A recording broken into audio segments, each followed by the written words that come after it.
REST API. Boom, this is the classic one. REST is like the old reliable pizza delivery guy of the internet. You send a request like get me all users, and boom, it delivers clean JSON data to your app. It uses simple HTTP methods: get for reading, post for sending, put for updating, delete for removing.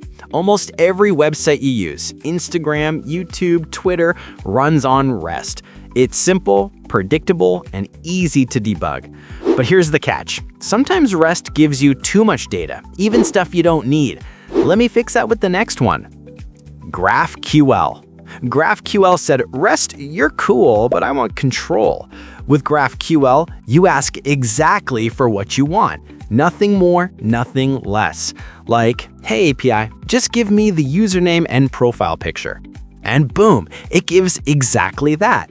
It's super efficient, especially for big apps with lots of data, used by Facebook, GitHub, and Shopify. Basically, REST gives you the full buffet. GraphQL gives you your custom meal. SOAP API. SOAP, the old school business guy in the suit. It's super strict and uses XML instead of JSON.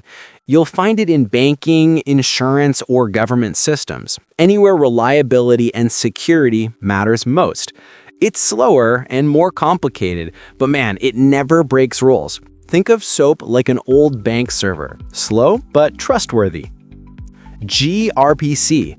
Now meet gRPC, Google's speed monster. It's like REST, but it speaks binary instead of JSON, which makes it insanely fast for microservices, small programs talking inside big systems. So instead of waiting for data like REST does, gRPC just zips it over in lightning speed, used in big tech systems where every millisecond counts. Boom, performance mode on.